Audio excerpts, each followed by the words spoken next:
Hello friends, कैसे हो आप सब। तो देखो, आप सभी को पता है कि आंसर की आ चुकी है। जो पेपर हो चुके हैं उनकी आंसर की डल चुकी है। ठीक है। यहाँ पर साइकोलॉजी के पेपर की हम बात करेंगे। ठीक है। और जो 25/9/2020 को हुआ था, मॉर्निंग शिफ्ट का पेपर है। ये उनके रोल नंबर हैं जो भी हैं, ये जिनका पेपर मैं यहाँ पर सॉल्व कर रहा हूँ उनके रोल नंबर हैं। ठीक है। 50 क्वेश्चनों का सेट है। सारे क्वेश्चनों को थोड़ा ध्यान से पढ़ना है, क्वेश्चन रिपीट हो सकते हैं। दूसरी बात, मैं पूरे के पूरे पेपर करवा दूंगा 2-3 दिन में, क्योंकि 11, 12, 13, 3 तारीख को इन 3 दिनों में पेपर हैं। आज 8 तारीख हुई है, 9, 10, बीच में 2 दिन और बचे हुए हैं। इसमें मैं पूरे के पूरे पेपर करवा दूंगा, 2-3 और। ज़्यादा तो नहीं करवा पाऊंगा, आपको भी पता है। 2-3 पेपर और करवा दूंगा। तो एक बार चैनल को ज़रूर सब्सक्राइब कर लो आप लोग, बाकी के सारे पेपर देखने के लिए। दूसरी बात, जिसकी अब की बार शानदार वाली तैयारी नहीं है, वो जून 2021 में बहुत शानदार वाला स्कोर करने के लिए चैनल को सब्सक्राइब कर लो। ठीक है। और बाकी के सारे पेपर देखने के लिए भी। यहाँ पर ये जो क्वेश्चन है जो बिल्कुल ज़्यादा क्लियर तरीके से नहीं दिखाई दे रहे, उसका कारण एक है, वो है ये कि भाई यहाँ पर पेपर अब भी डाउनलोड नहीं कर सकते हम लोग। तो यहाँ पर हम केवल उनका स्क्रीनशॉट ले सकते हैं। ठीक है। बाकी प्रिंट भी निकलवा सकते हैं हम, लेकिन प्रिंट मैंने निकलवाया नहीं है। तो मैं यहाँ पर स्क्रीनशॉट के थ्रू इन क्वेश्चनों को सॉल्व करवाने की कोशिश कर रहा हूँ। ठीक है। तो एक एक करके सारे क्वेश्चन सॉल्व करेंगे। क्वेश्चन नंबर पहला, नीचे 2 कथन दिए गए, अभिकथन ए और तर्क आर। अभिकथन ए, शोध में इंद्रियानुभविक आगमनात्मक प्रतिमान यथार्थ चित्रण के अर्थ परदायी आत्मनिष्ठ दृष्टिकोण पर बल देता है। तर्क आर, इस प्रतिमान में शोध का उद्देश्य है सामान्यकरण पर पहुंचना नहीं, बल्कि सजीव यथार्थ की खोज है। किसकी? सजीव यथार्थ की खोज है। बताओ यहाँ पर सही क्या होगा। ऑप्शन ए दोनों सही व्याख्या कर रहा है, ऑप्शन बी दोनों सही व्याख्या नहीं कर रहा, ऑप्शन सी ए सही आर गलत, ऑप्शन डी ए गलत आर सही। बताओ।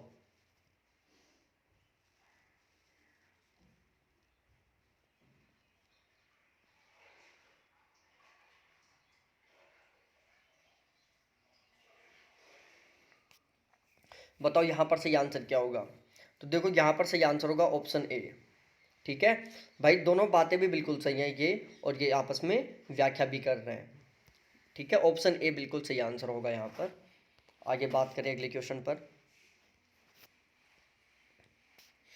निम्नलिखित शिक्षण विधियों के आलोक स्पेक्ट्रम में किन विधियों को संवादपरक माना जाता है। बताओ, संवादपरक कौन सी विधियां यहाँ पर।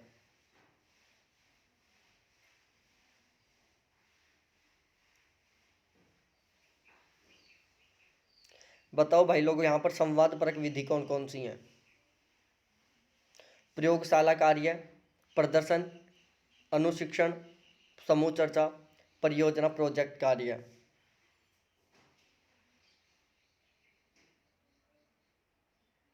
बताओ यहाँ पर संवाद परक कौन सा है। देखो संवाद परक, देखो यहाँ पर क्वेश्चन को थोड़ा थोड़ा वो क्या करते हैं, कॉम्प्लिकेट करते हैं। थोड़ा सा दिमाग लगाओगे क्वेश्चन को 100% सही करोगे, थोड़ा सा दिमाग नहीं लगाओगे क्वेश्चन को गारंटी के साथ गलत करोगे। यहाँ पर इसने थोड़ा सा दिमाग क्या लगाया, संवाद परक बोल दिया। संवाद परक का मतलब होता है जिसमें कम्युनिकेशन का यूज किया जाता है, बोलने का चालने का प्रयोग किया जाता है। संवाद परक क्या होता है, जिसमें कम्युनिकेशन का प्रयोग किया जाता है, बोलने का प्रयोग किया जाता है। एक तरीके से हम बोल सकते हैं जिसमें व्याख्या या बोलने पर जोर दिया जाता है। ठीक है। प्रयोगशाला कार्य, इसमें प्रयोग किए जाते हैं, एक्सपेरिमेंट किए जाते हैं। ये प्रैक्टिकल पर आधारित होता है, ना कि व्याख्यान पर, संवाद पर आधारित नहीं होता। उसके बाद बात की जाए प्रदर्शन, प्रदर्शन भी नहीं होता। प्रदर्शन का मतलब ये थोड़ी ना है कि उसमें हम कुछ वो करें। आप कोई डायग्राम दिखा के भी प्रदर्शित कर सकते हो। जैसे कोई मूवी रिलीज हुई, उसके पोस्टर लगा दिए जाते हैं हर पॉल के ऊपर, हर दीवार के ऊपर। किसी मूवी, जब कोई मूवी रिलीज होती है तो वॉलों पर, किसी दीवार पर पोस्टर लगा दिए जाते हैं। तो उससे भी क्या हो रहा है, हमें पता चल रहा है कि भाई ये मूवी रिलीज हो चुकी। ठीक है। लेकिन ये बोल नहीं रहा पोस्टर, लेकिन हमें पता चल रहा है कि भाई मूवी रिलीज हो गई, ये इस एक्टर की है और ये इतनी तारीख को आने वाली है।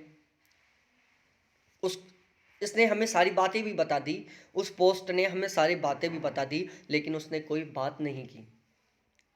ठीक है। तो प्रदर्शन इस तरीके से भी हो सकता है, प्रदर्शन इस तरीके से भी हो सकता है, जैसे मैं बता रहा हूँ यहाँ पर दिखाते हुए कि भाई ये क्वेश्चन है, इसको आपको पढ़ना है, इसको आपको वो करना है, ये भी प्रदर्शन है। लेकिन यहाँ पर मैं आवाज़ का भी प्रयोग कर रहा हूँ, और एक ये भी प्रदर्शन था पोस्टर के द्वारा जिसमें मैं आवाज़ का प्रयोग नहीं कर रहा था। ठीक है, तो डायरेक्टली बोले तो भाई साहब यहाँ पर प्रदर्शन हो ही नहीं सकता। परियोजना, प्रोजेक्ट, कार्य, तो परियोजना ये भी एक तरीके से साइंटिफिक पर आधारित होता है। परियोजना है, परियोजना मतलब एक योजना बना के काम करना। प्रोजेक्ट, यहाँ पर प्रोजेक्ट भी लिखा हुआ है, परियोजना के साथ यहाँ पर प्रोजेक्ट भी लिखा हुआ है। ठीक है, तो प्रोजेक्ट के आधार पर काम करना, तो प्रोजेक्ट जैसे बीएड में कोई भी बीएड किया हुआ आप में से, तो क्या करते हैं हम प्रोजेक्ट बनाते हैं। कोई बिल्डिंग बनती है उसका कोई प्रोजेक्ट होता है, कोई काम करने का प्रोजेक्ट होता है। ठीक है, तो वो हमें बोलता भी नहीं है प्रोजेक्ट, लेकिन वो हमें पूरी सीख देता है कि इस काम को हमें किन किन या किस तरीके से करना है। ठीक है, समूह चर्चा, यहाँ पर हम क्या करते हैं, बात करते हैं। 5 कैंडिडेट आमने सामने बैठ जाते हैं, फिर बात करते हैं हम। अनुशिक्षण, ये भी एक क्या है, संवाद पर आधारित है। तो यहाँ पर सी और डी बिल्कुल सही होगा, इसलिए ऑप्शन ए बिल्कुल सही है। ठीक है, समझ में आ रहा है ना। देखो मैं आपको हर बार बोलता हूँ भाई, सैम्पलिंग पर क्वेश्चन आ रहा है आपकी बार, सैम्पलिंग पर क्वेश्चन आ रहा है, वो भी किसमें, हर एक शिफ्ट में, हर शिफ्ट में सैम्पलिंग पर क्वेश्चन आ रहा है। ठीक है, अब हम पढ़ते हैं इसको। देखो यहाँ पर 4 सैम्पलिंग के प्रकार दिए हुए हैं, उन्हें मिलाना है। सामान्य यादृच्छिक प्रतिचयन, व्यवस्थित प्रतिचयन, विमात्मक प्रतिचयन, स्नोबॉल प्रतिचयन। प्रतिदर्श संरचना आरेख में से आरेखन से पूर्व अभिज्ञापित विभिन्न विशिष्ट लक्षणों के अनुसार यूनिटों को अभिज्ञापित किया जाता है। प्रत्येक यूनिट को चयनित करने के लिए समान और स्वतंत्र अवसर दिया जाता है।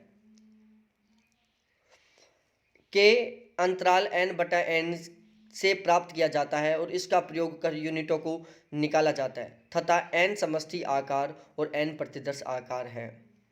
के अंतराल n/n से प्राप्त किया जाता है, इसका प्रयोग कर यूनिटों को निकाला जाता है।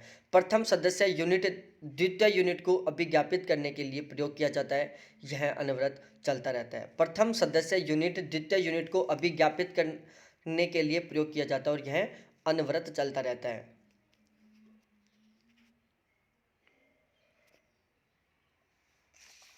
देखो ये क्वेश्चन इतना शानदार वाला क्वेश्चन था, थोड़ा सा दिमाग लगाओगे 100% सही कर दोगे।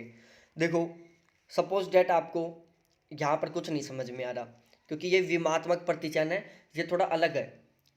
रियलिटी मैंने भी नहीं पढ़ाया विमात्मक प्रतिचयन, और औरों ने भी नहीं पढ़ाया होगा, बाकी ये हम सभी पढ़ाते हैं। ठीक है, अब यहाँ पर देखो थोड़ा सा सामान्य यादृच्छिक प्रतिचयन, मतलब यहाँ पर सभी के चुने जाने की समान संभावना है। प्रत्येक यूनिट को चयन करने के लिए समान और स्वतंत्र अवसर दिया जाता है। ठीक है, A2 में केवल एक ही ऑप्शन है दूसरा जिसमें A2 से मिला हुआ है, बाकी में किसी में नहीं मिला हुआ A2 से। यहाँ पर ये आंसर फिक्स हो गया। अब आगे का देख लो। व्यवस्थित प्रतिचयन में क्या हो रहा है कि के अंतराल n/n से प्राप्त किया जाता है और उसका प्रयोग कर यूनिटों को निकाला जाता है। के अंतराल n या n से प्राप्त किया n/n से प्राप्त किया जाता है और इसका उपयोग कर यूनिटों को निकाला जाता है, जहां n समष्टि का आकार है और n प्रतिदर्श का आकार है। तो इस छोटे n का मतलब क्या होता है, जो चुनी हुई संख्या है वो, और बड़े n का मतलब क्या है, कंप्लीट समष्टि, कंप्लीट संख्या। तो k का अंतराल समष्टि बटा प्रतिदर्श से प्राप्त किया जाता है, इसका उपयोग कर यूनिटों को निकाला जाता है। यहाँ पर क्या किया जा रहा है, यूनिटों को निकाला जा रहा है व्यवस्थित तरीके से। ठीक है, प्रतिदर्श संरचना आरेखन से पूर्व अभिज्ञापित विशिष्ट लक्षणों के अनुसार यूनिटों को अभिज्ञापित किया जाता है। इसमें क्या किया जाता है, विभिन्न लक्षणों के अनुसार जो यूनिट है, जो समष्टि है, उसको अलग अलग भागों में विभाजित किया जाता है। किसके आधार पर, विभिन्न लक्षणों के आधार पर। जैसे 100 स्टूडेंट बैठे हुए, वहाँ पर मैंने बोल दिया कि भाई साहब जिनका बिल्कुल सफ़ेद कलर है वो एक साइड हो जाओ, जिनका थोड़ा सा मिड कलर है, गेहुआ कलर है, वो एक साइड हो जाओ, और जिनका बिल्कुल ब्लैक कलर है वो एक साइड हो जाओ। ठीक है, मैंने लक्षणों के आधार पर उनको अलग अलग कर दिया, बिल्कुल गेहुआ कलर, बिल्कुल सफ़ेद कलर के लोग और बिल्कुल ब्लैक कलर के लोग। उनके लक्षण थे जिनके आधार पर मैंने उनको अलग कर दिया। ये क्या है? विमात्मक प्रतिचयन है। और स्नोबॉल में क्या होता है? प्रथम सदस्य यूनिट द्वितीय यूनिट को अभिज्ञापित करने के लिए प्रयोग की जाती है। यह अनवरत चलता रहता है। ठीक है, बिल्कुल सिंपल सी बात है। थोड़ा सा दिमाग लगाओ कि 100% सही करोगे। अगला क्वेश्चन, निम्नलिखित में से किसके संवर्धन में शिक्षण कार्य प्रशिक्षण और अनुबंधन से भिन्न है? निम्नलिखित में से किसके संवर्धन में शिक्षण कार्य प्रशिक्षण और अनुबंधन से भिन्न है? अनुशासित अभ्यास, आलोचनात्मक चिंतन, स्थिर साहचर्य, तथ्यों में प्रवीणता।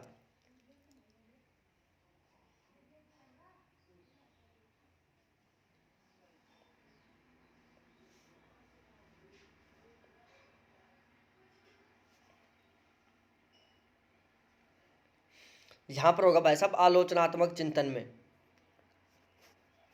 देखो, किसके संवर्धन में शिक्षण कार्य प्रशिक्षण और अनुबंधन से भिन्न है, मतलब ऐसा कौन सा इनमें से फैक्टर है जिसका यदि हम संवर्धन करें, जिसको हम बढ़ावा दें, तो शिक्षण कार्य में प्रशिक्षण और अनुबंधन दोनों अलग अलग हों। तो देखो, जो आलोचनात्मक चिंतन होता है जिसमें आलोचना की जाती है, वहां पर प्रशिक्षण नहीं किया जाता है, आपको भी पता है। ठीक है, मतलब यहाँ पर आपको ये वो शब्द चुनना है जो प्रशिक्षण और अनुबंधन दोनों के तरीके से भिन्न है। तो यहाँ पर जो आलोचनात्मक चिंतन होता है ना, वहाँ पर भाई साहब किसी भी प्रकार का प्रशिक्षण नहीं किया जाता। तथ्यों में प्रवीणता निकालनी है, प्रशिक्षण करना होगा। स्थिर साहचर्य, स्थिर साहचर्य का मतलब क्या होता है? स्थिर साहचर्य का मतलब होता है कि बार बार प्रयास करने पर भी यदि कांस्टेंट, यदि स्थिर मान आता है तो उसको हम क्या बोलेंगे? स्थिर साहचर्य बोलेंगे। जैसे कोई संख्या है, ये 10 संख्या है, सपोज डेट मैंने लिख दी है 10 संख्या, ठीक है। ये 4 संख्या है, इनको मैंने गुणा किया 20 आया, दोबारा गुणा किया फिर 20 आया, फिर तीसरी बार गुणा किया फिर 20 आया, फिर चौथी बार गुणा किया फिर 20 आया। तो ये क्या रहा है? स्थिर साहचर्य है कि कितनी बार प्रयास करो बिल्कुल सेम मान आएगा। ये क्या है? स्थिर साहचर्य है। यहाँ पर क्या हो रहा है? परीक्षण हो रहा है। तथ्यों में प्रवीणता, परीक्षण हो रहा है। प्रवीणता का मतलब होता है बदलाव, प्रवीणता, ठीक है। और अनुशासित अभ्यास, अभ्यास करने में भी क्या होगे? परीक्षण करेंगे। तो ये तीनों क्या हैं? बिल्कुल सेम है, लेकिन ये भिन्न है। आलोचनात्मक चिंतन, आप किसी की आलोचना करोगे तो उसमें परीक्षण नहीं करोगे। मैंने ये बात बोली, आप मेरी आलोचना करोगे, सर आप गलत बोल रहे हो, आप परीक्षण थोड़ी ना करोगे उसमें, आप अनुबंधन से भी कर सकते हो। अगला क्वेश्चन, निम्नलिखित में से कौन सा शोध हस्तक्षेप आधारित, चक्रीय प्रकृति और सुधार केंद्रित है? बताओ भाई साहब। पहले तो हस्तक्षेप आधारित है कि जिसमें कोई भी हस्तक्षेप कर सकता है। दूसरा, चक्रीय प्रकृति का होता है, उसे बार बार कर सकते हैं। तीसरा, सुधार केंद्रित होता है, उसमें हम सुधार कर सकते हैं।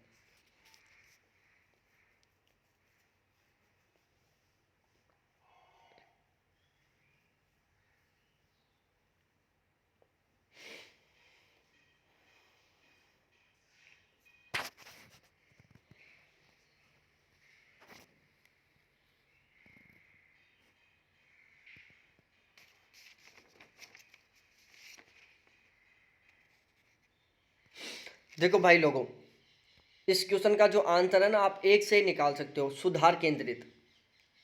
सुधार केंद्रित का मतलब क्या होता है? सुधार करना। अब जो समस्या प्रेजेंट टाइम में चल रही है, यदि हम उसमें सुधार करना चाहें तो कौन सा रिसर्च करेंगे? क्रियात्मक शोध करेंगे, एक्शन रिसर्च करेंगे। एक्शन रिसर्च, क्रियात्मक शोध, कि तात्कालिक समस्याओं का समाधान करने के लिए, समाधान कर रहे हैं मतलब उन समस्याओं का हम सुधार कर रहे हैं। ठीक है, तो क्रियात्मक रिसर्च होगा, यहाँ पर एक्शन रिसर्च होगा। अगला क्वेश्चन, निम्नलिखित में से महत्वपूर्ण व्यवहारों की उन विशेषताओं की पहचान कीजिए जो शिक्षण को प्रभावशील बनाने में योगदान देते हैं। निम्नलिखित में से महत्वपूर्ण व्यवहारों की उन विशेषताओं की पहचान कीजिए जो शिक्षण को प्रभावशील बनाने में योगदान देते हैं। पाठों की स्पष्टता, जिससे अधिगमकर्ता को विचार स्पष्ट किए जाते हों।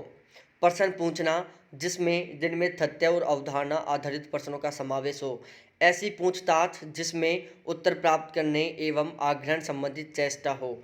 शिक्षक कार्य अभिविन्यास को स्पष्ट रूप से परिभाषित, यूनिट के निष्कर्षों पर केंद्रित हो। अधिगम प्रक्रिया में लगना, जिसमें विद्यार्थियों द्वारा अधिगम में लगाए जाने वाले समय की समष्टि हो, समाविष्टि हो। बताओ। महत्वपूर्ण व्यवहारों की उन विशेषताओं की पहचान करनी है जो शिक्षण की प्रभावशीलता बनाने में योगदान हो, मतलब जो शिक्षण को प्रभावशाली बनाने में योगदान देते हो।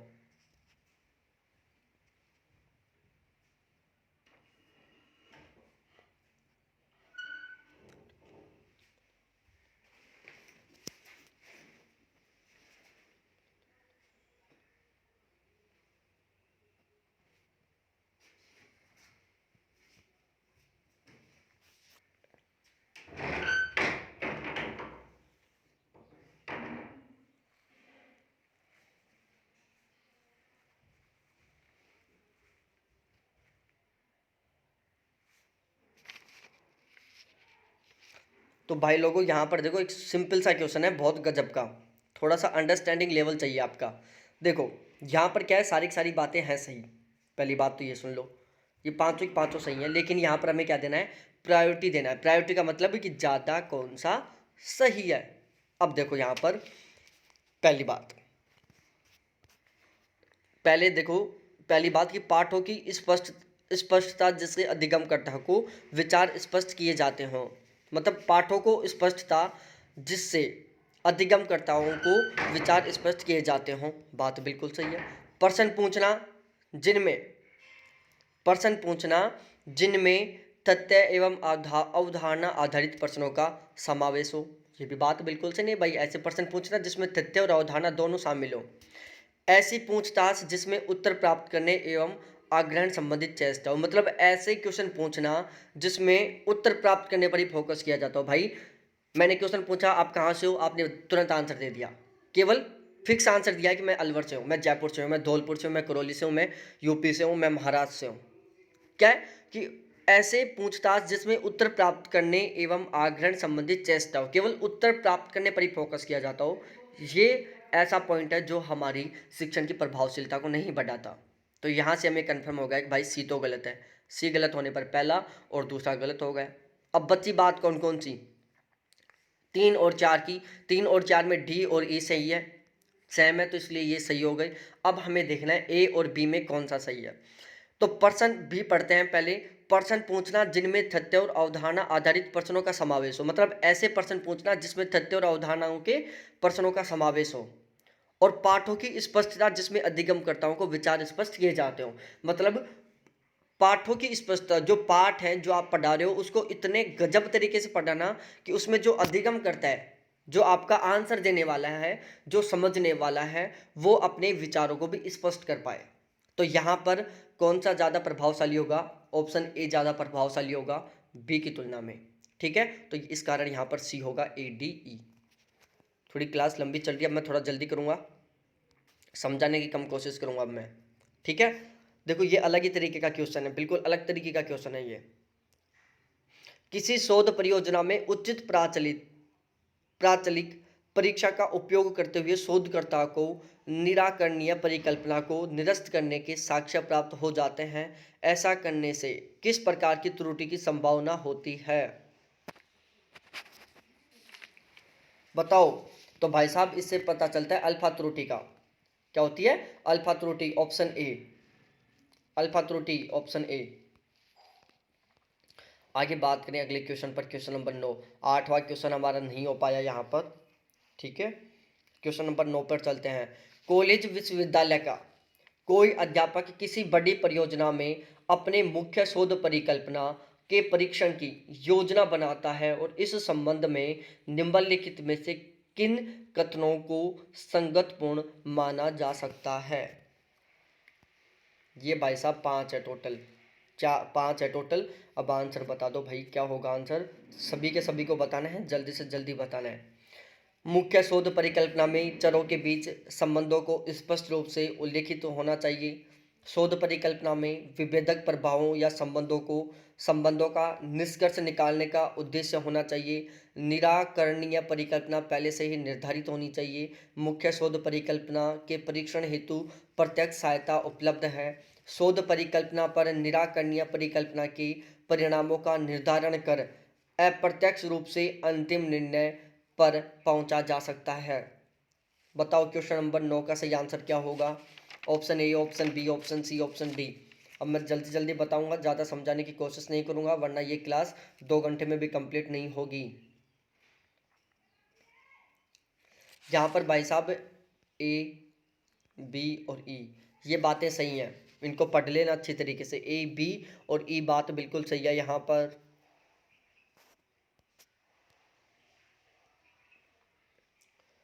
10वां क्वेश्चन, विद्यालयी अधिगम में योगदान देने वाले निम्नलिखित में से कौन से कारक हैं जिन्हें सामाजिक दक्षता के रूप में माना जाता है? बताओ यहाँ पर कौन से ऐसे कारक हैं जिनको हम सामाजिक दक्षता के रूप में मानते हैं?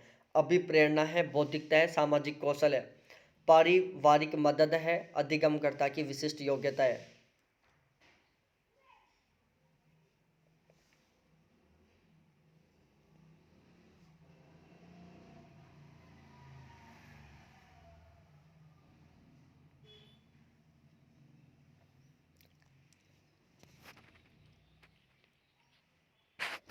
देखो यहाँ पर क्वेश्चन में थोड़ा सा बदलाव कर दिया, मैंने खुद ने अभी गलत आंसर कर दिया था इसका। यहाँ पर क्या पूछ रहे हैं? सामाजिक दक्षता पूछ रहे हैं, ठीक है। सामाजिक दक्षता, तो सामाजिक दक्षता में भाई साहब क्या क्या होगा जो हमें समाज से थोड़ा वो करते हैं? एक तो अभिप्रेरणा जिसको हम मोटिवेट बोलते हैं, ये होगा। दूसरा भाई साहब क्या होगा? सामाजिक कौशल होगा। और तीसरा पारिवारिक मदद होगी, ठीक है। सामाजिक दक्षता के लिए आपको समाज में बहुत अच्छा इंसान बनना है तो उसके लिए अधिगमकर्ता की शैक्षणिक योग्यता का कोई मतलब नहीं होता, विशिष्ट योग्यता का कोई मतलब नहीं होता कि आपके पास क्या क्या योग्यता है। इसका समाज में आपको बहुत ही अच्छे तरीके से दक्ष बनने के लिए कोई योगदान नहीं होता। मतलब यहाँ पर क्या बात हो रही है? सामाजिक दक्षता की बात हो रही है कि एक आप बहुत ही अच्छे सामाजिक कैंडिडेट बनोगे उसके लिए क्या क्या चाहिए? अभिप्रेरणा चाहिए, मोटिवेशन चाहिए, सामाजिक कौशल चाहिए, पारिवारिक मदद चाहिए। बौद्धिकता और अधिगम की विशिष्ट योग्यताओं का कोई महत्व नहीं होता सामाजिक दक्षता के लिए। सामाजिक दक्षता का मतलब होता है समाज में, और दक्षता का मतलब होता है उपलब्ध, बहुत ही अच्छा इंसान बनना। समाज में आपका बहुत ही अच्छा व्यवहार है, समाज में आपका बहुत ही अच्छी पहचान है, उसके लिए भाई साहब न तो किसी बौद्धिकता की जरूरत और ना ही किसी विशिष्ट योग्यता की जरूरत, ठीक है। भाई साहब बहुत गजब का क्वेश्चन है, हर किसी को आंसर देना है। बार बार बहुत सारी बार पढ़ा चुका हूँ ये क्वेश्चन में। गलत करोगे तो भाई साहब बहुत बड़ी गलती कर रहे हो आप। अंतर्व्यक्तिक संप्रेषण, अंतर्व्यक्तिक संप्रेषण, समूह और जन समुदाय, स्वयं से, अज्ञात श्रोता की बड़ी संख्या, लघु संगठन के बीच, व्यक्तियों के बीच।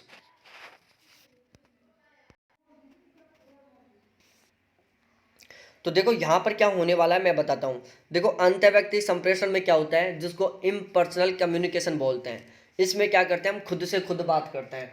कभी कभी मन में बैठे बैठे नहीं सोचते किसी लड़की को देख के, यार यार कितनी मस्त लड़की है, सपोज डेट ये मेरी गर्लफ्रेंड बन जाए, ये मेरी वाइफ बन जाए। हम सोचते हैं बैठे बैठे, ऐसे बहुत सारी बार सोचते हैं। लड़कियां भी सोचते हैं लड़कों के बारे में, यार कितना स्मार्ट लड़का है, कितना सुंदर है, कितना प्यारा है, कितना हैंडसम है, ये मेरा हस्बैंड बन जाए। ये हम क्या सोचते हैं? खुद से खुद सोचते हैं, किसी को नहीं बताते हम। फिर हम खुद रिप्लाई देते हैं, नहीं यार ज़्यादा मस्त तो नहीं है, इससे मस्त दूसरी है, इससे मस्त देख वो आ रही। हम क्या कर रहे हैं? खुद से खुद बात कर रहे हैं। वो क्या कर रहे हैं? इम्पर्सनल कम्युनिकेशन है, स्वयं से बात करना भाई।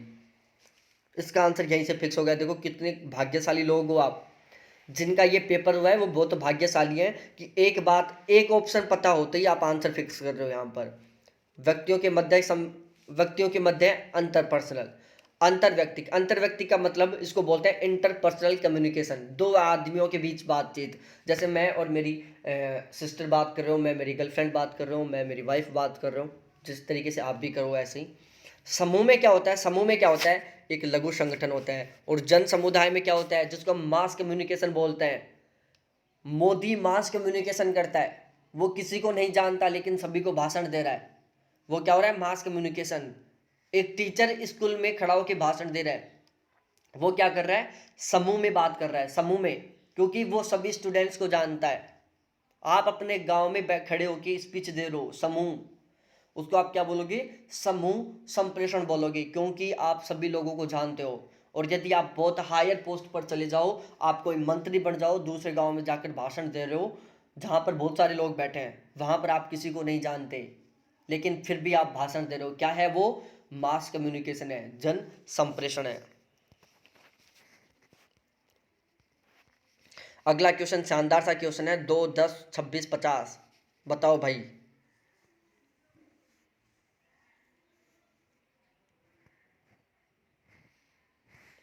देखो मैं बता देता हूँ यहाँ पर, वैसे मैं रीजनिंग का क्वेश्चन बताता नहीं, लेकिन मैं बता देता हूँ आंसर खुद सोल्व करना, थोड़ा सा तरीका बता दूंगा मैं, ठीक है। उससे अलावा मैं कुछ नहीं बता सकता इस क्वेश्चन में। देखो दोनों के बीच में 8 का अंतर है, 10 और 8, 2 में और 10 में 8 का अंतर है, 10 और 26 में 16 का अंतर है, 26 और 25 में 24 का अंतर है, ठीक है। 8 एकम 8, 8 दूनी 16, 8 के 24, 8 चौक 32, 50 में 32 जोड़ दो कि 82 आ जाएगा। अगला क्वेश्चन 18वां। नीचे 3 संख्याएं दी गई हैं, पहली संख्या दूसरी संख्या की दोगुनी है। भाई पहली संख्या है ना, वो दूसरी संख्या से दोगुनी है। तीसरी संख्या की आधी है। और यदि तीनों संख्याओं का औसत 26 है तो पहली और तीसरी संख्या का अंतर क्या होगा। बहुत सिंपल सा क्वेश्चन है।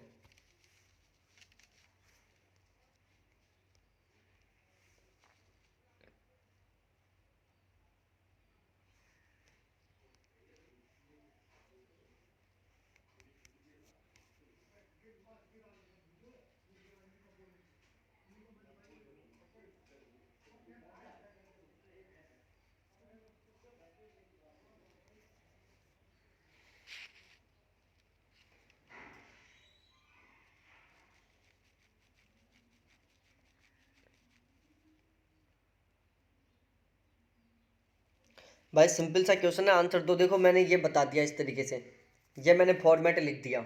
अब आपको समझ में आ गया होगा, नहीं समझ में आया हो तो मैं कुछ नहीं कर सकता।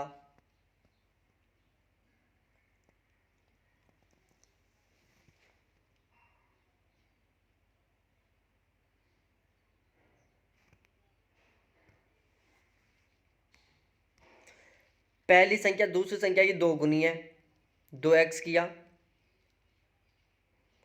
पहली संख्या दूसरी संख्या की दोगुनी है, x किया, 2x किया, ठीक है। तीसरी संख्या की आधी है, 4x किया।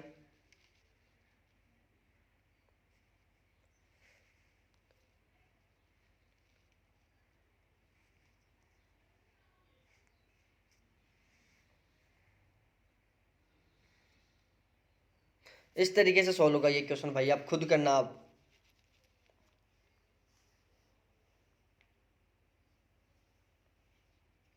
अब आप खुद ही सॉल्व कर लेना इसको, ये तरीका होगा इसमें। और मैं आंसर बता देता हूँ 18वें में क्या होगा भाई साहब। 18वें क्वेश्चन में आंसर होगा 48। क्या होगा? 48। अब खुद निकालते रहना कैसे आएगा। यहाँ पर ध्यान रखना, ये औसत दिया हुआ है तीनों संख्याओं का, औसत, टोटल योग नहीं है, ये औसत है। 56 मल्टीप्लाई 3 करके निकलेगा।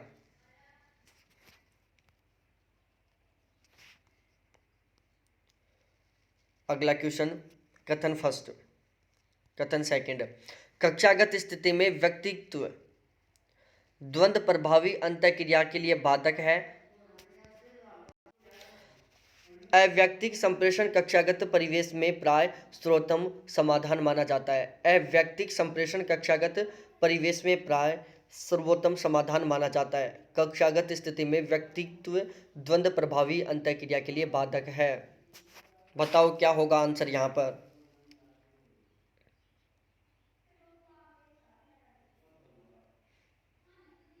उन्नीसवें क्वेश्चन का आंसर दो भाई। देखो 19वें क्वेश्चन में सीधी सी पता चल रहा है, थोड़ा सा दिमाग लगाओगे तो भी। यहाँ पर देखो, अव्यक्तिक संप्रेषण कक्षागत परिवेश में प्राय सर्वोत्तम समाधान माना जाता है, ये बात गलत है। अव्यक्तिक संप्रेषण का मतलब होता है जिसमें कोई व्यक्ति बात ही नहीं कर रहा। और यदि कोई कक्षा में कोई बात नहीं करेगा तो क्या वो एक बहुत ही बेस्ट तरीके का संप्रेषण होगा, या फिर वो कोई बहुत बेस्ट तरीके का कोई समाधान होगा? नहीं होगा। कक्षा में यदि कोई बात नहीं कर रहा तो वो किसी भी तरीके का कोई भी समाधान नहीं है, ठीक है। अब मैं थोड़ा थोड़ा जल्दी करता हूं भाई लोगों, वरना बहुत लंबा टाइम लग जाएगा इसको कंप्लीट होने में। लिखित संप्रेषण की प्रभाविता इन पर आधारित है। बहुत लंबा। लिखित संप्रेषण की प्रभाविता इन पर आधारित है। बहुत लंबा प्रस्तुतिकरण, पेचीदा वाक्य विन्यास। लिखने के बाद संवाद, वाक्यों में सूक्ष्मता, कठिन शब्दों का प्रयोग, शब्दों का प्रभावी प्रयोग। भाई लोगों ये क्वेश्चन गलत दे रहे हो ना आप, तो समझो डूब के मर जाओ। इतना सिंपल सा क्वेश्चन है, उसका गलत आंसर। देखो, लिखित संप्रेषण की प्रभाविता इन पर आधारित है। तो लिखित संप्रेषण हो रहा है, उसमें कठिन शब्दों का प्रयोग नहीं होना चाहिए, उसमें बहुत लंबा प्रस्तुतिकरण नहीं होना चाहिए, उसमें पेचीदे शब्दों का प्रयोग नहीं होना चाहिए। बाकी तीनों के तीनों होने चाहिए। भाई साहब इसमें अभी तक मेरा एक भी क्वेश्चन गलत नहीं हो रहा। कक्षीय संप्रेषण में चयन के भाग की अवधारणा का निर्धारण निम्न में से संबंधित प्रतिपल की अपेक्षा द्वारा किया जाता है। बताओ, कक्षीय संप्रेषण में चयन के भाग की अवधारणा का निर्धारण निम्न से संबंधित प्रतिपल की अपेक्षा द्वारा किया जाता है। आवश्यक प्रयास, आवश्यक समीक्षाएं, आवश्यक समकक्षी दबाव, आवश्यक समपांतर।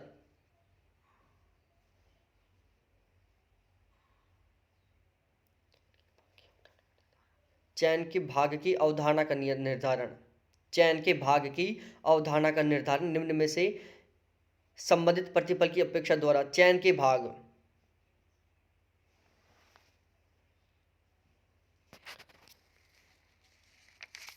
बिल्कुल सही।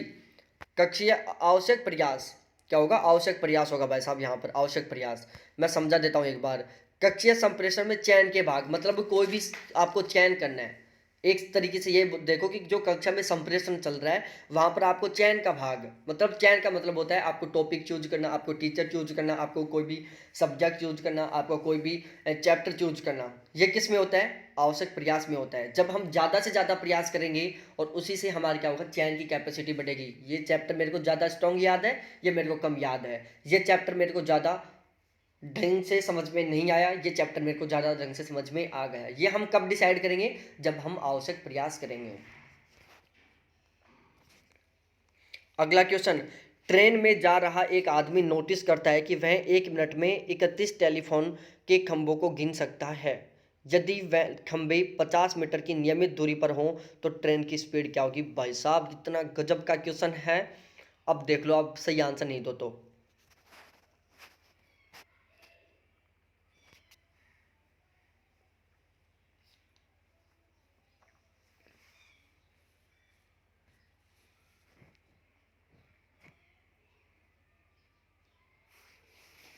भाई लोगों ये क्वेश्चन गलत कर दिया ना, डूब के मर जाना मेरी तरफ से भाई साहब। ऑप्शन डी होगा। अरे भाई, 1 मिनट में कितने खंबे निकाल रही है? 31 खंबे। और इन खंभों के बीच की डिस्टेंस कितनी है? 50 मीटर। यदि हम इसको गुणा कर देंगे तो कितना आ जाएगा हमारे पास? सीधा सीधा गुणा कर लो। यहाँ पर तो 1500 हो जाएगा, 1550 मीटर आ जाएगा। ठीक है, 1550 मीटर। मतलब वो जो ट्रेन है ना 1 मिनट में 1.5 किलोमीटर चल रही है समथिंग। 1550 मीटर चल रही है कितने टाइम में? 1 मिनट में। और हमें घंटे में एवरेज निकालनी है, तो इसको हम 60 से गुणा कर देंगे, सीधा 90 किलोमीटर प्रति घंटा आ जाएगा। ठीक है, यहाँ पर सारा घंटे में, इसलिए हमने इसको 60 से गुणा किया है। ठीक से भाई, अब आगे बढ़ते हैं अगले क्वेश्चनों पर। 23वां क्वेश्चन, ₹50,000 की रकम बैंक में 1 साल के लिए 10 प्रति वर्ष के ब्याज पर जमा की गई। 1 साल आठ है। यह ब्याज अर्धवार्षिक आधार पर परिकलित होता है, तो 1 साल के अंत में ब्याज की रकम क्या होगी?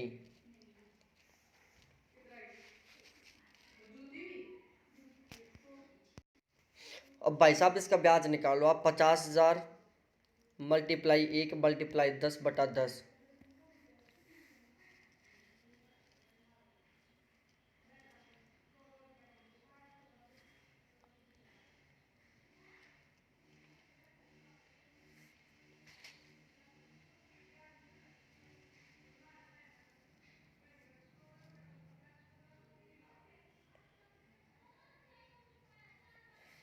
यहाँ पर देखो इस तरीके से सोल्व होगा ये। अब आप समझ गए होंगे कैसे होगा, मैं नहीं समझाऊंगा। 5125 आंसर आएगा, खुद कोशिश करो। नहीं आता है, इसी वीडियो के डिस्क्रिप्शन में टेलीग्राम ग्रुप का लिंक पड़ा हुआ है, पूछ लो कि सर कैसे नहीं आएगा ये क्वेश्चन। मैं समझा दूंगा वहाँ पर, यहाँ नहीं समझाने वाला मैं। ठीक है भाई लोगों, मैं इसका स्क्रीनशॉट खुद भी 1 मिनट खुद भी ले लेता हूँ इसका स्क्रीनशॉट आपके लिए। अगला क्वेश्चन, न्याय दर्शन शास्त्र में बोधगम्य वाक्य की क्रमबद्धता लिखिए। आकांक्षा, योग्यता, तात्पर्य, सन्निध। नीचे दिए गए विकल्पों में से सही उत्तर का चयन करो। बोधगम्य वाक्य की क्रमता।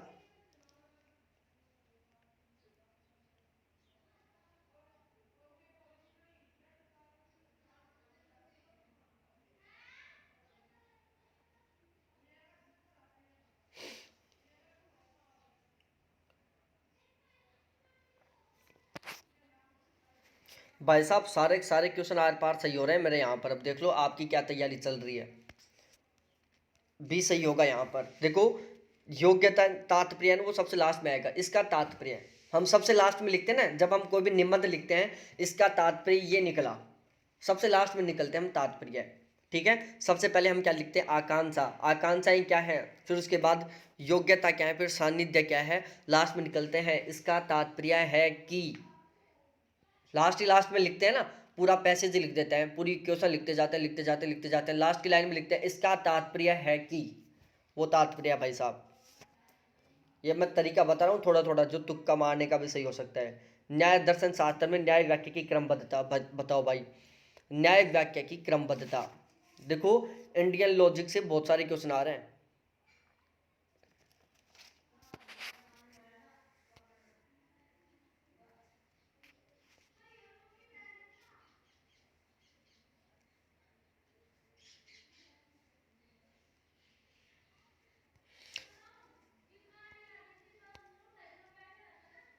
ये होगा भाई साहब, पहले प्रतिज्ञा आएगा, फिर उदाहरण आएगा, फिर हेतु आएगा, फिर उपनय आएगा, फिर निगमन आएगा। इनको याद कर लो अच्छी तरीके से, ये बिल्कुल क्रम है, ये आपको बार बार पूछेगा वो। नीचे चार प्रतिवर्तियां दी गई हैं, उनमें से दो ऐसे संबंधित हैं कि वे सत्य नहीं हो सकते, हालांकि वे गलत हो सकते हैं। कि भाई वो सत्य तो नहीं हो सकती लेकिन वो गलत हो सकते हैं। सही नहीं हो सकते, गलत हो सकते हैं, बताओ।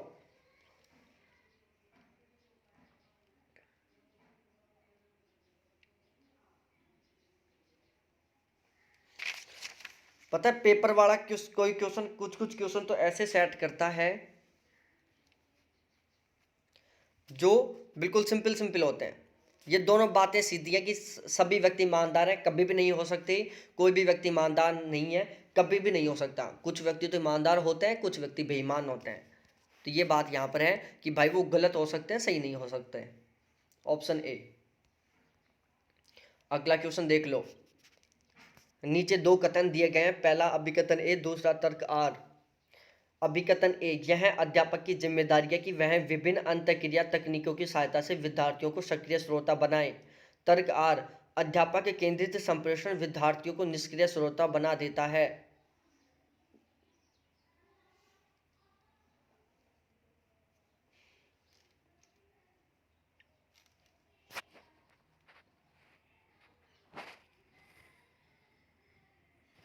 बात बिल्कुल सही है दोनों की दोनों।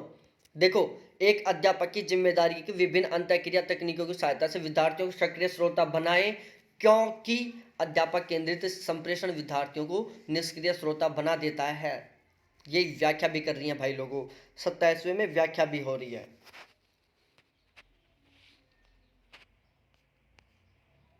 अगला क्वेश्चन बताओ। A B C F, B C D G, C D E H.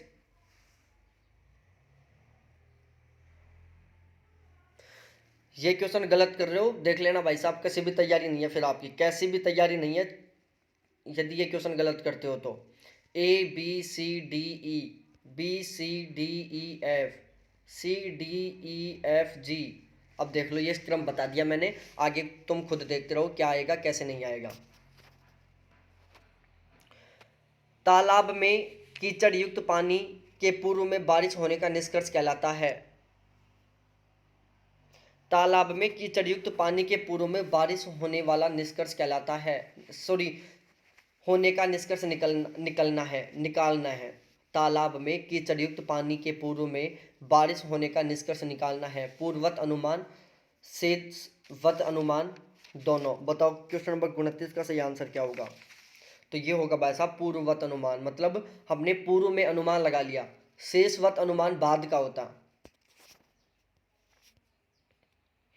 हेतु द्वारा साध्य के खंडन के कारण निष्कर्ष निकालने को किस प्रकार का हेत्वाभास कहते हैं?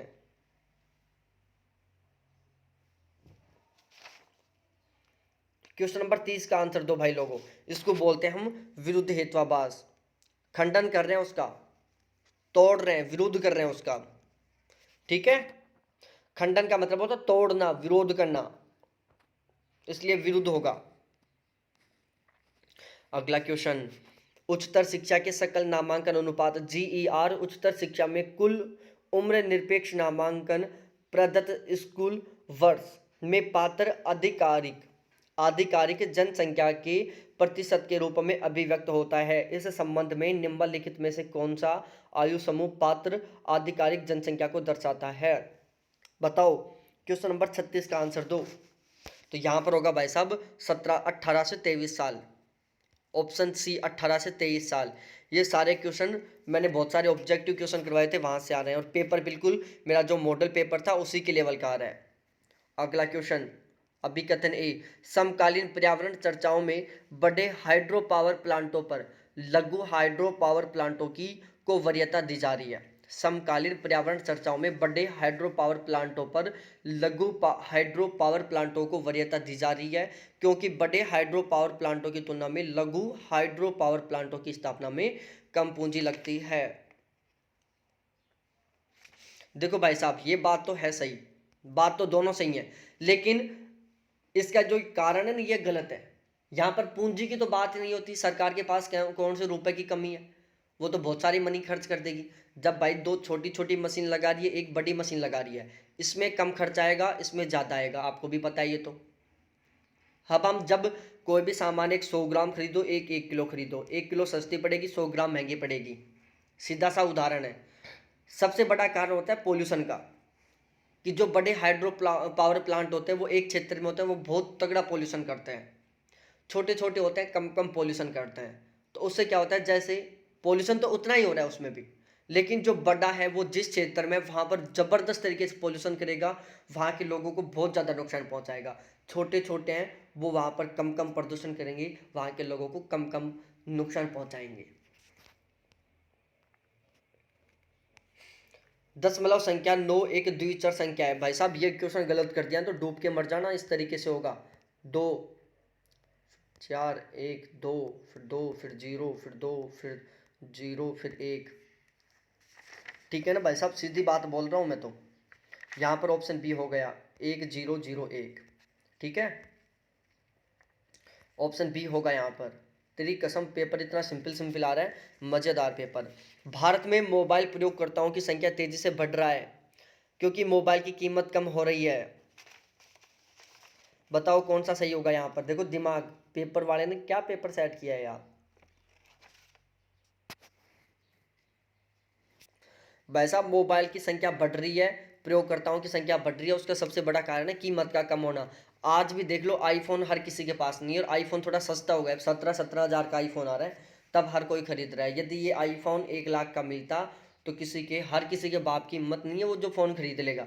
ना मेरी है, ना हम जैसे और भी बहुत सारे गरीब लोगों की है। अगला क्वेश्चन, मूल्यपरक शिक्षा की सर्वोत्तम व्याख्या करता है। बताओ यहाँ पर कौन सा कथन है जो मूल्यपरक शिक्षा की व्याख्या करता है?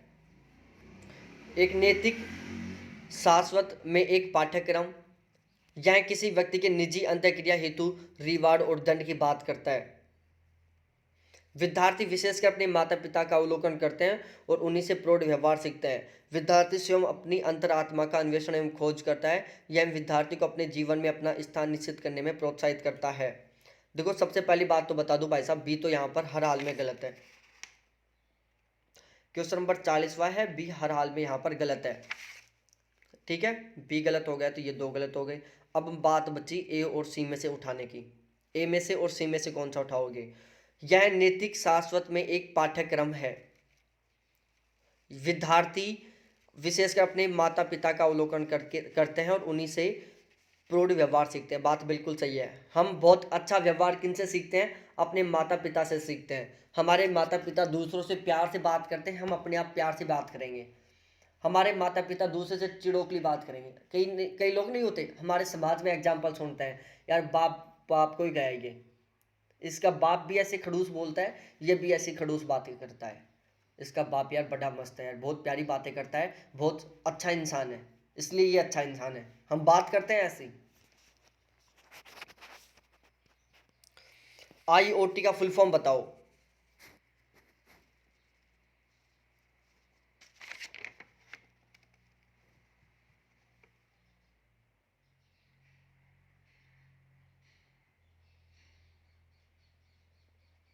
भाई साहब क्वेश्चन नंबर 41 का सही होगा थिंग्स। थिंक का मतलब होता है things, internet of things, internet of things.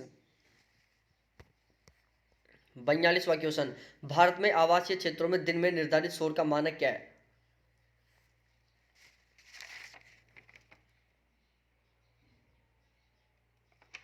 50 decibel भाई साहब, 50 डेसिबल। ऑप्शन ये मैं समझा चुका बहुत अच्छी तरीके से। 50 डेसिबल। भारत में उच्च अधिगम के प्राचीन केंद्र के रूप में तक्षशिला को यूनेस्को द्वारा विश्व किस वर्ष में धरोहर स्थल के रूप में घोषित किया गया था? बताओ।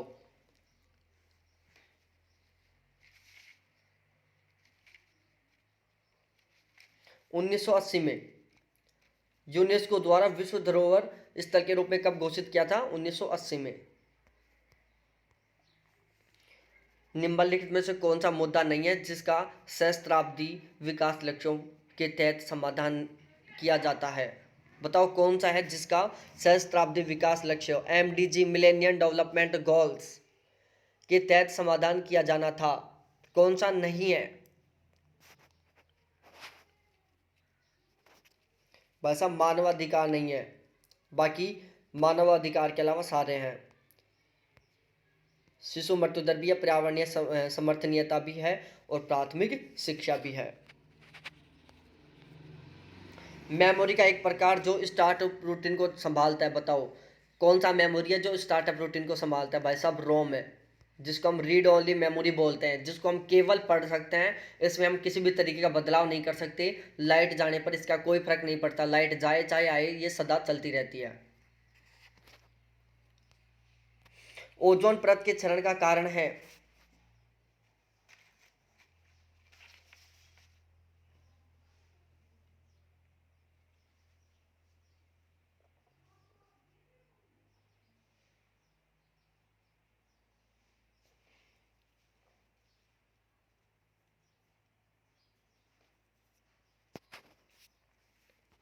भाई साहब नाइट्रिक अपशिष्ट उर्वरक का अत्यधिक दोहन और वाष्पशील कार्बोनेटेड हाइड्रोकार्बन, ये दोनों हैं। बाकी अर्बन वेस्ट का दहन, ये भी एक बात गलत है। और थर्मल पावर प्लांटों से उत्सर्जन, ये भी एक बात गलत है, क्योंकि थर्मल पावर प्लांटों से कार्बन डाइऑक्साइड निकलती है जो सबसे ज़्यादा ओजोन परत को नुकसान नहीं पहुंचाती, ध्यान में रखना है ये बात। अर्बन वेस्ट का दहन, अर्बन वेस्ट का मतलब क्या होता है? जो शहरी कचरा है उसका दहन करना। देखो इसने क्या गजब दिमाग लगाया है, इसको वो ऐसे लिख देता ना यदि शहरी कचरे का दहन, तो आप 100% इस क्वेश्चन को सही कर देते, लेकिन वो थोड़ा सा दिमाग लगाया। अर्बन वेस्ट का दहन मतलब शहरी कचरे का दहन, उससे क्या निकलता है? CO2 निकलता है, और CO2 निकलता है सबसे ज़्यादा, और SO2 निकलता है। ठीक है, जो दोनों के दोनों ओजोन परत को नुकसान बहुत ही कम पहुंचाते हैं। 47वां क्वेश्चन, स्वयं स्वयं प्रभा, EPG पाठशाला और ई यंत्रा क्या है?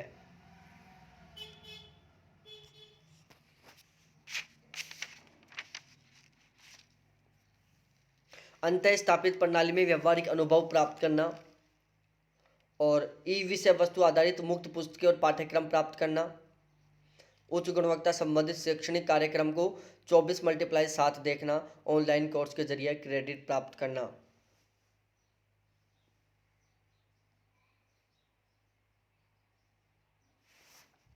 क्वेश्चन नंबर 47 का देख लो भाई, केवल एक के बेस पर आप आंसर दे सकते हो, याद भी नहीं है तो भी थोड़ा सा दिमाग लगा के सही कर सकते हो। ई विषय वस्तु आधारित मुक्त पुस्तकें एवं पाठ्यक्रम प्राप्त करना, पाठ्यशाला लाइब्रेरी, EPG पाठ्यशाला इलेक्ट्रॉनिक लाइब्रेरी। ठीक है, इंटरनेट आधारित लाइब्रेरी में क्या होती है? मुक्त पुस्तकें और पाठ्यक्रम प्राप्त किया जाता है। बाकी अब देख लो C2 से किससे मिला हुआ है? ऑप्शन बी में मिला है, बाकी किसी में नहीं मिला हुआ है। स्वयं क्या है? ऑनलाइन कोर्स के जरिए क्रेडिट प्राप्त करना। स्वयं प्रभा क्या है? उच्च गुणवत्ता संबंधित शैक्षणिक कार्यक्रमों को 24 × 7 देखना। ई यंत्रा क्या है? अंतः स्थापित प्रणाली में व्यवहारिक अनुभव प्राप्त करना। राष्ट्रीय उच्चतर शिक्षा अभियान RUSA जो एक केंद्रीय प्रायोजित योजना है जिसका उद्देश्य पात्र राज्य उच्चतर शैक्षणिक संस्थानों को सामरिक वित्त पोषण प्रदान करना है, का शुभारंभ कब हुआ था? मतलब एक तरीके से बता दो इसका शुभारंभ कब हुआ था। भाई साहब 2013 में हुआ था। RUSA रूसा का शुभारंभ कब हुआ था? 2013 में। ठीक है, और ध्यान रखें भाई लोगों, इसी तरीके से मैं 2 दिन में सारे सारे पेपर करवा दूंगा और 3-4 पेपर करवा दूंगा मैं।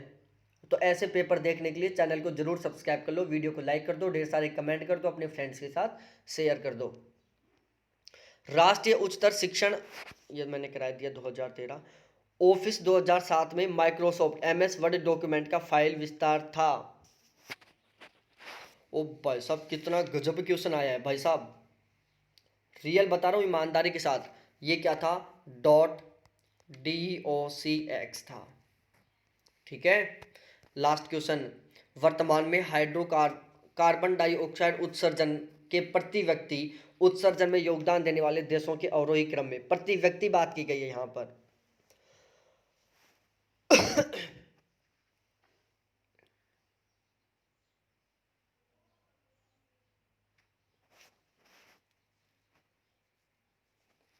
भाई साहब प्रति व्यक्ति में सबसे ज़्यादा अमेरिका है, अमेरिका के बाद में जापान है, जापान के बाद चाइना है, चाइना के बाद भारत है। Option A.